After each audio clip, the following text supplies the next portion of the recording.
নমস্কার, আশা করছি আপনারা সবাই ভালো আছেন। রিম্পাস সিম্পল লাইফস্টাইলে আপনাদের স্বাগত জানাই। চলে এলাম নতুন আর একটা ভিডিও নিয়ে। আজকে সকাল থেকেই বৃষ্টি শুরু হয়ে গিয়েছে। ছাদে উঠে সেটাই দেখছিলাম, আর দূরে ওই কটা জবা গাছের ডাল কেটে বসেছিলাম সেটাই দেখাচ্ছি। আর তাদের পাশে একটা বাদাম গাছের চারাও পুঁতেছি। আর এই উপরে ড্রাগন গাছটায় অনেকগুলো ফুল ফল ধরেছে। অনেক অপেক্ষার পর আশা পূরণ হলো।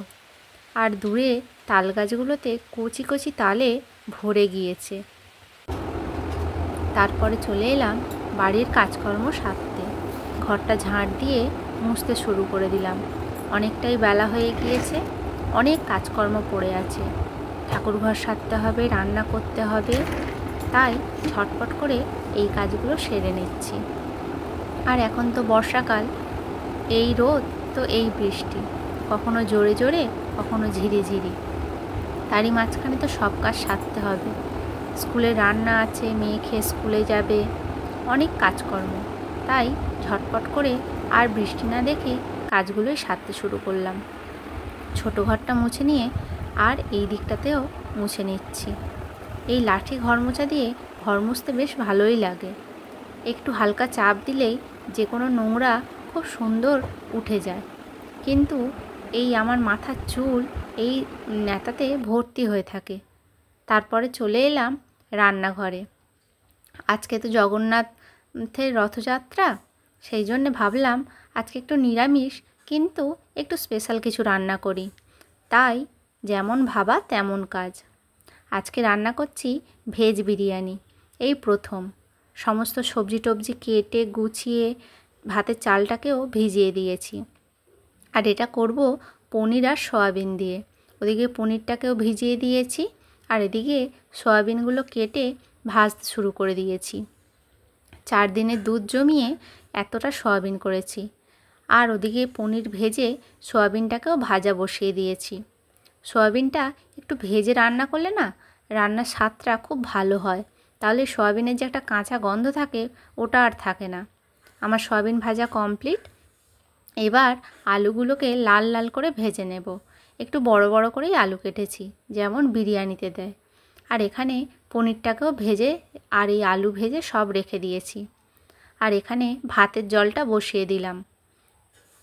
তারপরে তরকারিটা করব বলে কড়ার মধ্যে গোটা জিরে, গোটা গরম মশলা ফোড়ন দিয়ে তাতে টমেটো, আদা এগুলো দিয়ে মশলাটাকে ভালো করে কষিয়ে নিচ্ছি। আর তারপর একটু নুন আর একটু হলুদও দিয়েছিলাম। এখানে মশলাগুলোকে ভালো করে কষিয়ে নিচ্ছি। গ্যাসটা এখন স্টিমেই করে দেওয়া আছে, নাহলে মশলাটা পুড়ে যাবে তো। আর যেই দেখছি যে খুব শুকিয়ে শুকিয়ে যাচ্ছে, একটু করে জল দিয়ে দিচ্ছি। মশলা কষানো কমপ্লিট। এবার আলু আর সয়াবিনটাকে প্রথমে তুলে দিলাম। পনিরটা এখন দেব না, আলুটা ভালো মতো সিদ্ধ হয়ে যাক, তারপরে পনিরটা দেব। আমি তো এই রকমভাবে এই প্রথম করছি, জানি না কেমন হবে।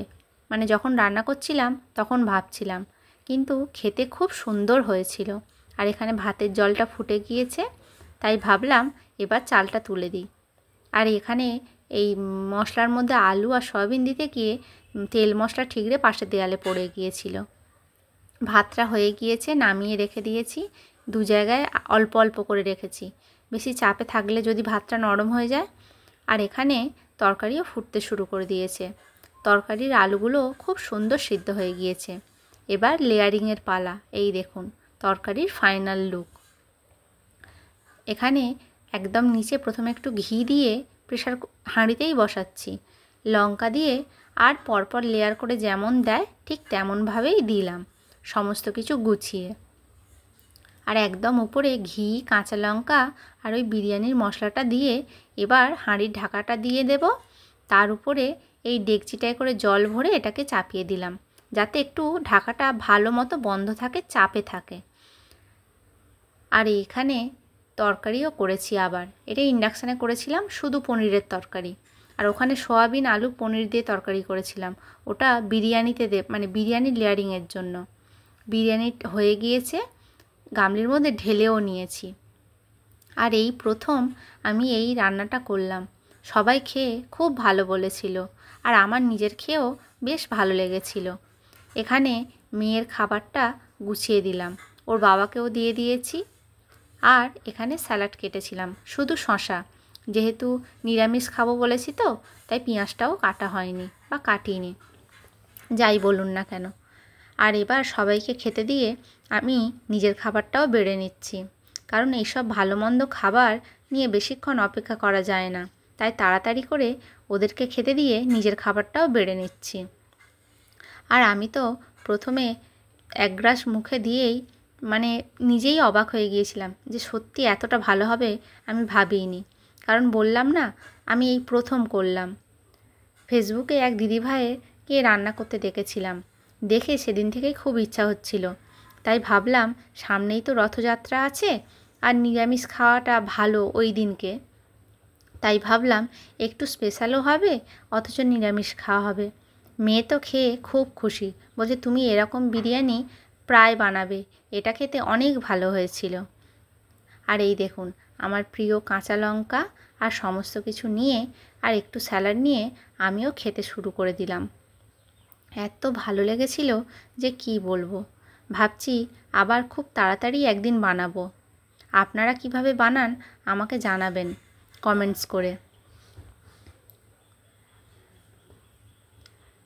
এখন এই ভয়েস দিচ্ছি আর ভাবছি বেশ এরকম বিরিয়ানি এক থালা এখন পেলে খুব ভালো হতো।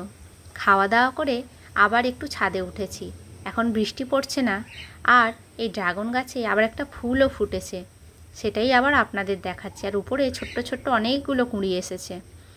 সত্যি বলতে ছাদে যখনই উঠি এই গাছটার দিকে তাকালে এত ভালো লাগে যে কি বলবো।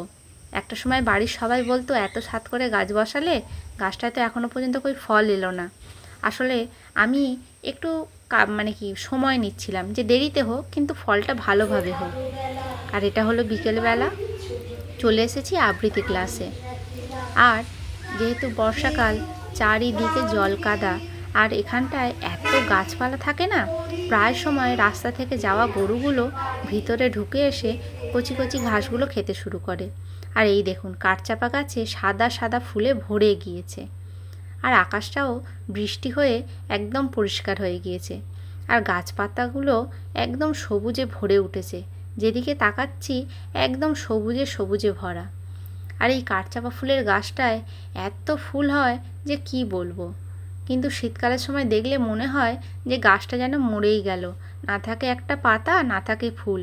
কিন্তু যেই শীত শেষ হয়ে গরম আসে তখনই ফুলে ভরে যায়। আবৃত্তি ক্লাস কমপ্লিট, এবার বাড়ির পথে রওনা দিলাম। এই দেখুন এই হলো সেই আমাদের প্রাইমারি স্কুল।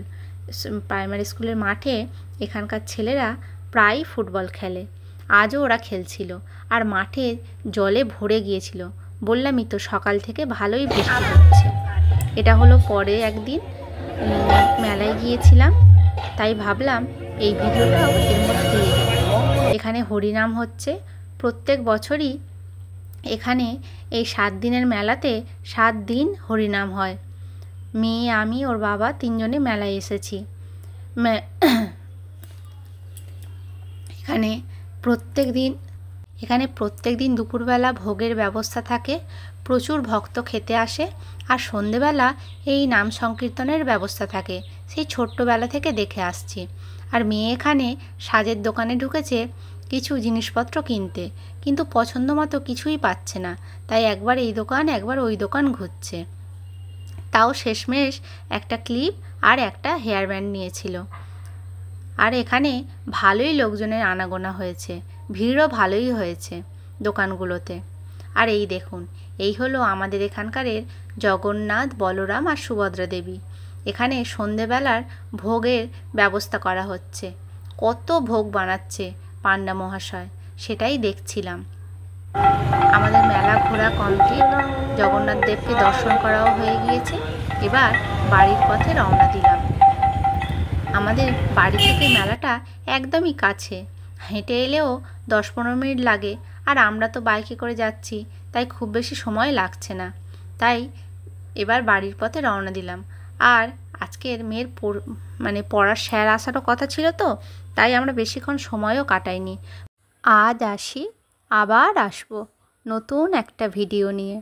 সবাই ভালো থাকবেন, সুস্থ থাকবেন। দেখা হবে নতুন একটা ভিডিওতে।